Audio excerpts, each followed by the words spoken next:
Welcome to the Samford Edible Garden Trail. We are at one of our local gardens today. We've come to Hive and we've come to meet Imogen and Mike. So, hello.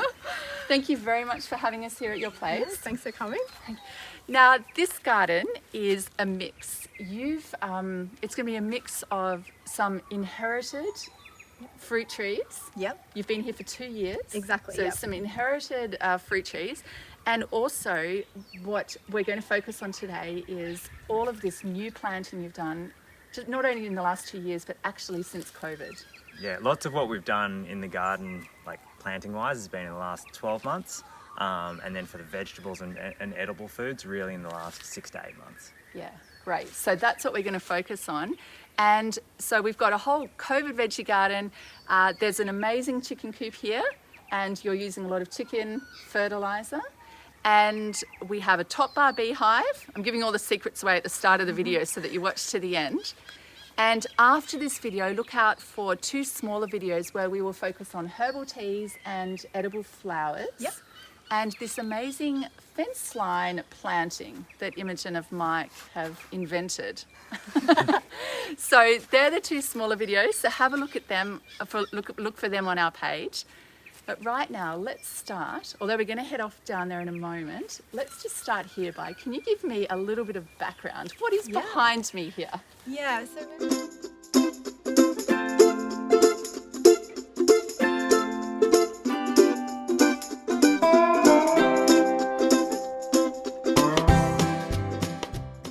when we moved in, this was a very overgrown sort of food forest from the permaculture interests that the owners before us had. So we've got a huge range of plants. We've had, there were lots of pawpaws, bananas, there's a pomegranate here, figs, strawberry guava, and there's a curry leaf tree as well, but lots and lots of things like that. But it was also incredibly overgrown, so we actually had to clear lots and lots of plants, unfortunately, when we first moved in. Yeah. But it gave us enough momentum to really want to continue what had been started here, and also try and put our own mark, I suppose, indulge our own interests in gardening. So that was here. We also really benefited from the work the previous owners have done on the soil there as well. So when we put 2 of the pawpaws in only a bit over 12 months ago, they just shot up. Same with one of the avocados. We've got some rose bushes at the top, which we've never done any attention to, and they just have great flowers. So that was a real lucky inheritance. Obviously, it's a bit of a mess. We've been focusing on other areas, but that's a garden we really want to develop more into a bit of a food forest in the future. Yeah, and it's been great having this as a head start to maintain. Like we've got mulberries and other beautiful things. It's really motivating to already have things that are fruiting and productive when you get started. Yeah, I've often thought about that actually, how much it is as a gift to plant, because even if you don't know how long you're staying at a property, but you're planting for the future people who are going to live there in future generations when you plant fruit trees. Yeah. I think there's a saying that it's a good man who plants a tree knowing he'll never see it to maturity, or something like that. Yeah, I think it's a great sort of maxim to live by. Absolutely. Yeah, and this is a good example of that.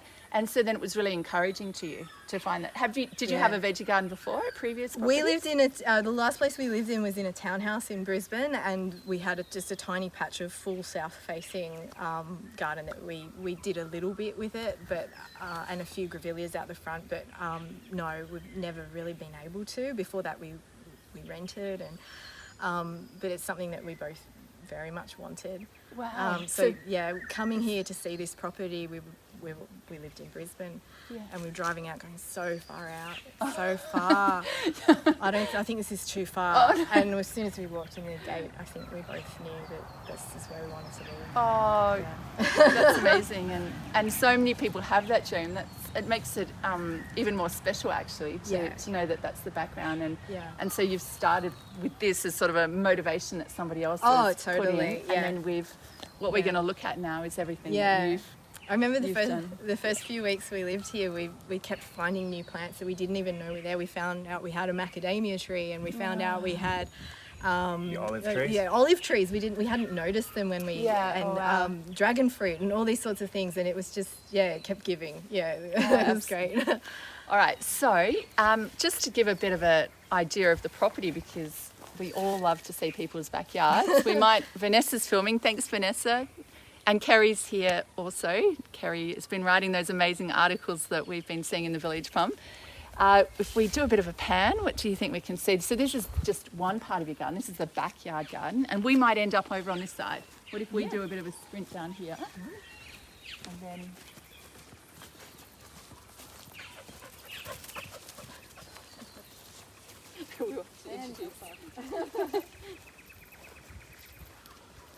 Okay, we better introduce. This is Norbert. He's the worst gardener in the world, but what he lacks in skills, he makes up with in enthusiasm. Okay. All right. So this looks wonderful. You're the builder. Is that right, Mike? Yeah. Can you tell me the story? I'm definitely not the brains of this operation. How did this come about? Look, we wanted to get a good vegetable garden in, and if I go back to 12 months, I promised Imogen I'd make her one closer to the house. As everyone knows, last November, October, the ground was like concrete. So finally, I didn't get around to it for a while, but in March, I just thought it's time to get started. I need to stop thinking about making the best hardwood raised wicking bed and dumping thousands of dollars into materials alone. And I just got some fence palings, so treated pine fence palings, some hardwood stakes, some builder's plastic. We had a lot of compost and other organic matter on site. I had some old weed matting to put under some paths and got some gravel, and I built two 1.2 metre by 1.2 metre raised beds. So they're not raised that high because I didn't want to have to be getting lots of cubic metres of soil to fill them. And we just grew from there. So they're mostly 2 to 3 fence palings high. We've got some other longer beds because in the end, having a bed about 4.8 metres long, which was just pretty much uncut, these uncut timbers here, it just acts as a good weed barrier. It gives us a little bit of extra height. I mostly cut the turf away with a shovel or with a spade and a fork, which is pretty hard work. I'd love to get a machine to do if I was doing this amount next time, but we did kind of just do 1 or 2 beds at a time. Okay. And it's meant that we could progressively plant things out. So we didn't really go in with a plan. We just went in with like, let's get started. Yeah. And I think that's actually what let me get started. Yeah, I'd been overthinking absolutely. it. Yeah. Whereas I don't know if it's something you guys have put up or it's something I read in a magazine, but somebody said to start with 1 square metre. Right. And then go from there, and that really played out here. We just got started and had great success and went from there. Yeah. I think it got to a point where we were putting in a new garden bed every weekend or every few days because we got so enthused, and obviously COVID came along and we were both working from home, so we had a lot more time in the afternoon and on weekends because there's nowhere to go. Yeah. So it happened very rapidly after we got started. Yeah. I've heard a wonderful quote, something about like start where you are, do what you can. Like that's been a sort of something that I find quite motivating. And I know it comes up a lot about raised garden beds. It can feel really daunting if you want to set up a big area. How do you build it? How do you, it's expensive to buy them. So this is a really great system, and you could do it quickly, and it looks amazing. So you've put gravel in between the beds? Yeah, so I was trying to think about how wide they needed to be, settled on... Wheelbarrow width? Yeah, but it's narrower than a wheelbarrow because the wheelbarrow is taller than the bed. So they're about 60 to 70 centimetres wide for the paths. There is old weed mat that I'd had elsewhere underneath it just to slow some weeds down and some gravel. It works. It's probably what I'd do again. Yeah. Obviously, it's a bit hard moving the gravel around, but we've got so many different weeds mixed in with the grass here that if I can slow them down a little bit, that's good. But it does also help any water going down. It should flow through. We haven't really had a whole lot of water since these garden beds went in, but I'm hoping that because we're on a gentle slope here, that it does help everything flow down. Okay, good. So let's talk about what you've been planting. So shall we have a look at some of these beds? Have you had any winners? Yeah. We're always interested in what are the winners and what are the things that maybe haven't worked as well, because that's useful for people to know. Yeah, don't plant broccoli in let's July is probably my first bit of advice. I made that mistake too. Yeah, I was optimistic. I think most of my failures are due to being over optimistic. Right. Look, it's kind of going to seed. I'm letting it go to seed now, but if you can use your imagination, since around in about April, I think, or May, I scattered a whole packet of just English spinach seeds on this side of this bed. And I've grown landcress here, which is a decoy companion plant, and it all worked very, very well for cabbage white butterfly. And had beautiful baby spinach within a week or two. We just watered it with the hose, and the spinach popped up, and it's been absolutely fantastic. We've used it almost daily for months and months and months from a $3 packet of seeds. So Wow. that was a real win for us. We've just got some lucerne coming through from the mulch that must have had some seed in it. That's what you can see is that messy stuff there, but I'm just letting it grow so I can chop it and leave it on top once I've pulled everything out. But in terms of failures, I got a bit optimistic with the broccoli and popped it in like late July, and it's not really had a chance to form heads, and it's getting attacked pretty badly now. So it's trial and error. You've got to be creative. Did you get any broccoli in the beginning part of the season? Yeah, Yeah. we did. We did, and we a bed down there. We had 6 or 8 broccoli plants, and we did what people talk about. We took the main head and just let the side shoots come, and we were in broccoli for months. Wow. And same with cauliflower, actually. We had cauliflower too. We had cauliflower, but we just harvested those all in one go. That's a real achievement. Yeah, and with kale's broccoli. been a winner too. Just Well, a lot of leafy greens have been a winner. So we had Asian greens went crazy, like rocket, and what else did we have? Mizuna, and I didn't Ones that like were them. too bitter, so they didn't hang around for too long, but they grew really, really successfully. Yeah, rocket was easy. Quick win with rocket. Yeah. And the kale, a lot of the kale's been just, I don't know, by dumb luck or otherwise, been really pest free, which has been great. So it's been so easy. Like, I work from home anyway, so just to come down and pick some spinach and some kale and a couple of fresh eggs and make a quick lunch. Yeah. Add some fresh tomatoes, and you've, your The best feeling. the it's food ultimate. miles are 20 meters each way from the house to the garden. So it's been really good. I can see something beautiful there. I know I wasn't going to. Poor Vanessa has to follow me. I wasn't going to walk around, but can we just look at this silver beet here? The Swiss chard. Yeah, Mike grew these from seed. Beautiful, And we had a few little different colours. We've kind of ignored it a little bit because we've had so much kale and spinach that, we kind of forgot we had this. But it is so spectacular. Grown from seed quite easily. When we put them in, they were probably that big, and they just do their thing. We had them in the little peat pots up on our deck, so we could keep an eye on them. It was a seed packet I'd had as a gift from a client meeting, and I must have had it for at least 2 years. And so I thought, hang on, we got those little packets of seeds, and so we had bok choy, one I think the curly leaf kale, Swiss chard, spinach, and most of it. Sprouts. The Brussels sprout plant that's not really. I mean, it's growing, but look, I mean, it's been fun both planting seedlings and growing things from seed as well, and we get a real mix of success. But we're blown away with the success that we've had, to be honest. Oh, well, I can see there's so much. You've jammed lots of things in.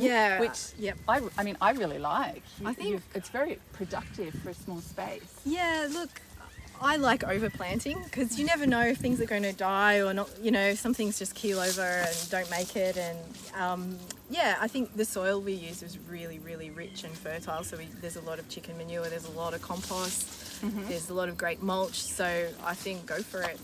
Why not? What are you protecting from here with this? What is it that's coming into your garden? Look, we do need to fend off our own chooks. Okay. Which is why things end up a bit nibbled. Yeah, everything on the edge gets nibbled. I saw them wandering around there. We're going to head down to the chook pen. But it's easy, because if it's been nibbled, you can just pinch it off and chuck it in the coop. Yeah, the coop. Yeah. We just put it in the coop. Okay, so this is a chicken barrier. A chicken mainly. barrier. We've also got a bush turkey around who's it does when she gets into bed, she does a lot of damage. Yeah. And that's about it. Our dog's pretty good. He eats some tomatoes, which are apparently poisonous, but he loves them. But he doesn't really dig anything up. He's not much of a digger. You were saying? Okay, Look! except now. So he must have found something good in there. He's making a cool spot. Oh, he's probably just making a cool spot. Oh, It's such a hot day today. You can see we're all in hats. Like it's probably our hottest day we've had so far. Like we're still in spring. I I'd want be to doing do that if we weren't on camera. Yeah. Good on you, Norbert. Let's make our way down here. Now you've got tomatoes. You know, cherry tomatoes grow really well in our area, don't they? Yeah. This looks like, I'm going to guess it was a pretty productive crop. It was incredible, and we had those few different varieties. So we had some that came on early, and then some, you know, in the middle, and some right at the end. We had some of these mini romas. Yeah, they were beautiful. Yeah. They're getting attacked a lot now. So you've actually got a bigger one here too. Yeah, we've had some. Yeah, like I said, because it was in the depths of COVID when we planted these. I'll try one. Thank you. It was I'd all love to. we could. We just got what we could. These ones are delicious. Nurseries I'm okay. The nurseries were pretty much sold out of everything, so we Yeah. just got. That's why we had this huge variety of different types, and it actually paid off for us because we were harvesting some. Yeah, like I said, early, and some have gone until now. And the mini Yeah. romas and cherry tomatoes were probably Yeah. they're definitely the tastiest ones that we got. We've got Yeah. I've forgotten the name of them. We had Black Russians. The Black Russians. Didn't work for us. Yeah. They just weren't very nice, and like they're always on the ground, so they're getting bugs in them or rotting through. Yeah. Chickens loved them, but we were happy enough when that plant wasn't very good anymore. Yeah. From this bed, we were getting kilos and kilos of tomatoes a week at certain points, Yep. on and off, and we've planted basil along the sides. Yeah, It's And just nice. what's your system for the vertical growing? Looks like you've got some stakes. Yeah, look, If people can see underneath that. You've got Sa- a couple of stakes. save and- for obviously Yeah, the it's timber, which delicious. I picked up from Bunnings and Mooies, depending. Look, the stakes we had on the property, and the steel Rio was here from the previous owners at the side of the shed. So I just used what we had on hand. They could have been taller, but it would be a bit harder to net them. We haven't, obviously a lot of stuff's netted. It hasn't always been netted, but tomatoes are a real draw card for king parrots and a lot of birds. So we've Okay, had these so you've netted. had to- I mean, they yeah. grow through anyway, and you can see some of the bigger ones got that were ripe, and then they just got smashed by rain. Yeah, okay. But Yeah, the carrots. but we've harvested kilos and kilos out of here, so Wow. I don't mind losing some to the birds, but Yeah, we got to a point where we don't mind if the birds get a whole lot because we know we've got so many of them. Yeah, yeah. And so I can see you've got some reticulation here. Is that what's your water source? well, it's coming off from here. So I've got two beds going. Well, two systems going. Each bed's got a tap, so I can switch them on or I'm gonna off. come and have a look. Yeah, because we didn't plan this, I only did this maybe in October with probably about 10 different shop visits as I realised I was missing a join Yeah. or something. But each bed has a tap that I can have it on or off. I've had the tomatoes off a little bit from when I was doing it earlier because they don't need that much water. It's okay. So this comes from the tank water on our off our granny flat,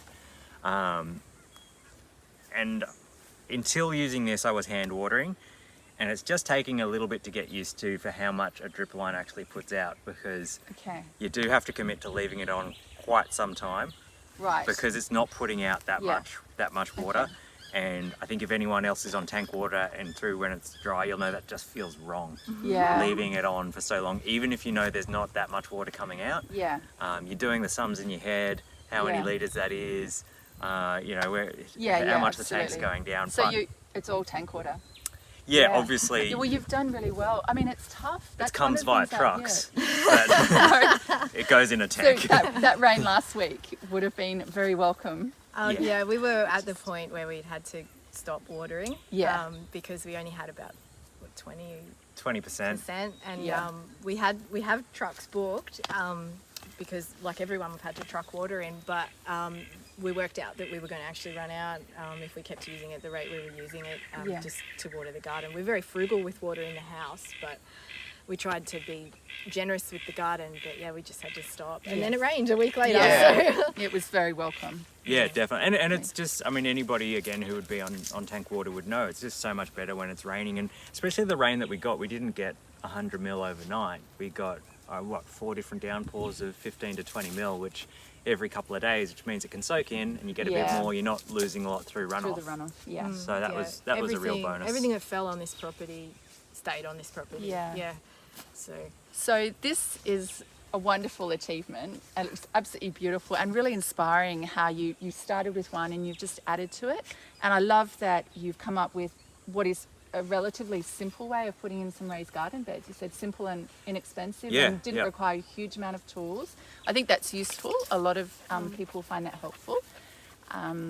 I would love to just keep walking because there's something down here that I would like to see. We would like to get to your chicken coop. So let's check this out here.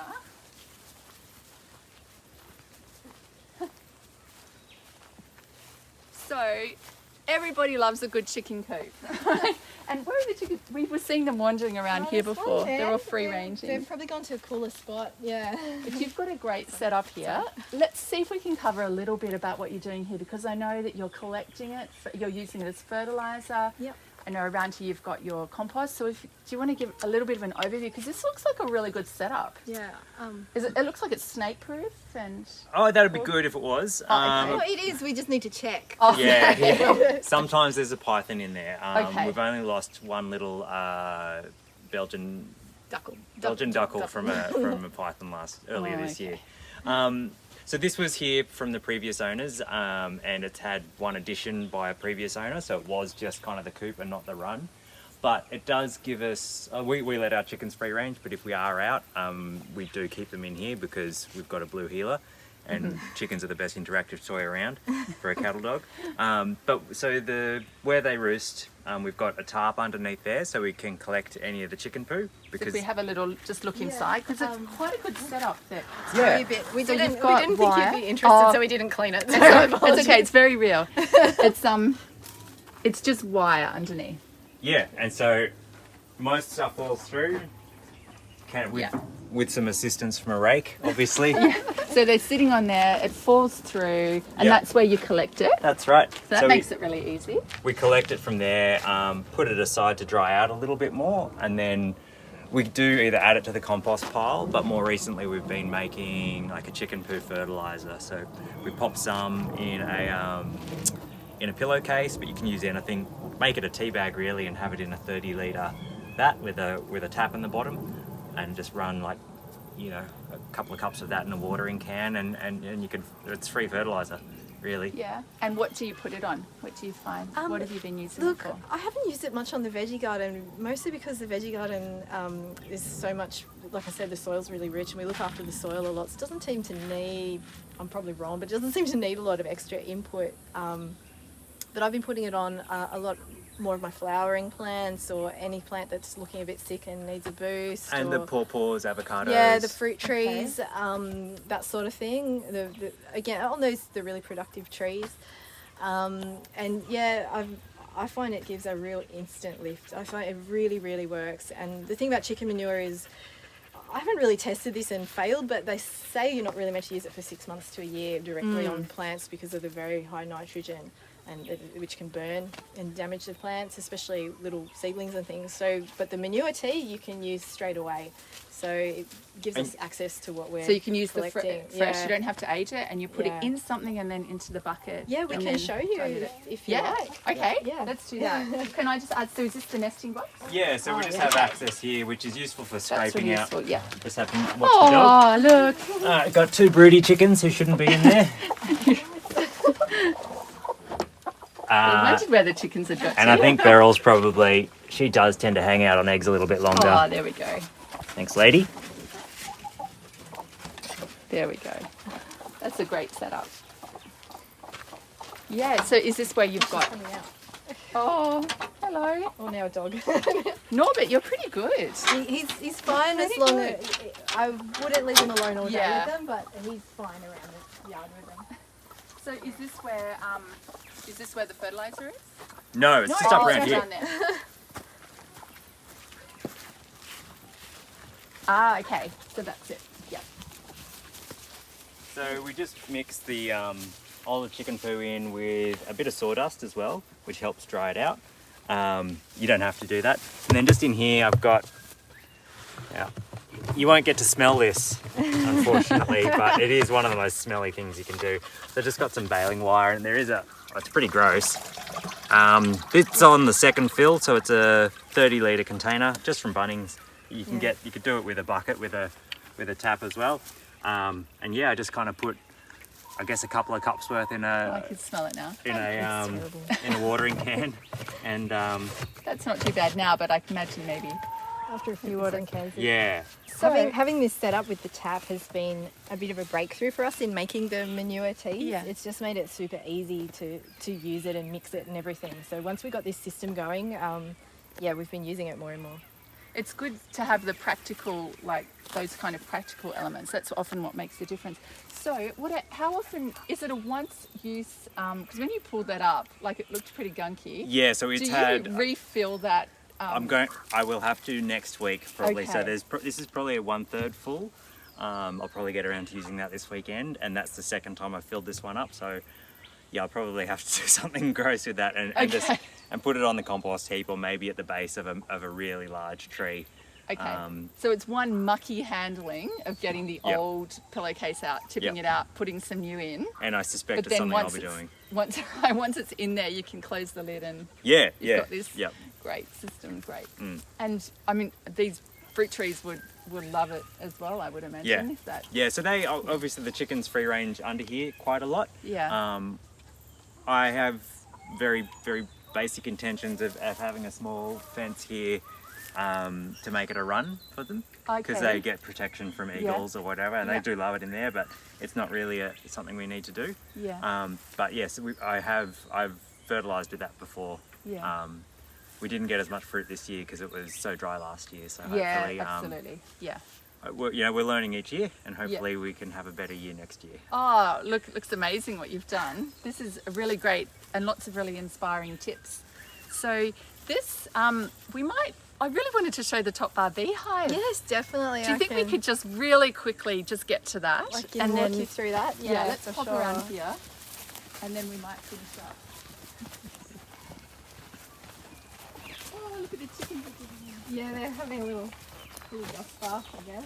Yeah. So it's such a hot day. The reason I just wanted to finish by showing this space is so basically you've set up like a compost area here, because it's all about getting things right. Like the layout's really important to make things work, right? So you've got it's right near the chickens. You've got a compost Yep. that sort of it's- works, and then it does. It's a work in progress. Like Okay. we did have, a front on that, and this was grass and all okay. lovely, but everyone knows what it's been like for the past 12 to 14 months. This just became weeds and Yeah. dust. So the soil's really great here because it is slightly downhill from the chicken coop, and the chickens are always pulling stuff out from the bottom of the compost anyway. So we thought, let's just run an open compost. We put down some sorghum mulch as well, which is going to keep the weeds at bay. There's comfrey growing. We've got the bees here, and basically the chickens just turn over everything here, and this ends up, obviously it looks a bit dry at the moment, but it's great soil to use. And so this whole area then has sort of become the compost, and the chickens are mixing it for you. a bit gross, but it works. It's all right. I love. When we needed soil for the veggie gardens, we just came and shoveled soil out from the middle here, and it's filled up again with more composted material. Look, obviously the compost is very dry, and ideally we'd have it quite damp, but again, we're still being very careful with our water. Yes. So Yeah. that's one of the easiest things to stop watering is a pile of compost. Yeah. That's what we've done. So the reason I wanted to ask you is we've come across a few beehives on the trail so far. Yeah.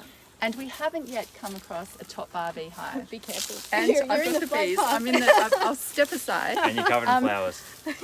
Oh yeah, mate. Do you think they're recognising? I thought maybe we could just show people what it is, because and what's it all about? This is a more natural style of having bees. Absolutely. Yeah, so it mimics what bees would do in the wild. So if you have like the box beehives, there's a lot of the way the comb is sort of laid out, and some of the way the hive is laid out is very man-made. It's basically everything in a box hive is designed to encourage the bees to make more honey. Where the top bar beehive, you'll find it's a lot slower to get honey. It's less productive, but it's more mimics the way the bees do things in the wild, and it gives bees a lot of freedom to build comb the way they want, raise whatever kinds of bees they want, put brood wherever they want, and eventually, if they feel like it, produce some honey. So Right. I'm being a bit... Of note, we haven't had any honey yet. honey. So- It's been a difficult honey year though, so it's probably a yeah. tough year for it to start. It's a really tough I mean, year. and it looks beautiful, doesn't it? It's a lovely piece of garden Yeah. furniture. I don't know if you can come in. There's a and have look, but window there's a that you window. get to look at, but do you want to? And you can, so it's a nice way to kind of watch the bees and check on what the bees are doing. And I actually think there might be some honeycomb, so I might come back and have a look. But yeah.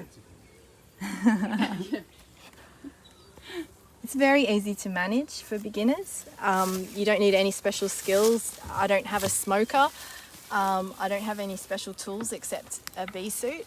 Yeah. And the gentleman who set me up came and gave me a little lesson, and I feel pretty confident with it all. Yeah. So, yeah, I love it. It's been fantastic. Yeah. A little less productive, but as you've said, no hives are productive at the moment. At the really. moment. Yeah. But it is a lovely way to learn about bees and to give give the bees that freedom. I think is a nice way to nice interact. approach. Yeah. Yeah. Well, thank you very much for showing. I No, think I that's. love it. Yeah. I have a dream of getting a top bar beehive at my Oh. place, but I was waiting for a bit more rain actually. I thought a bit more food, but so thank you.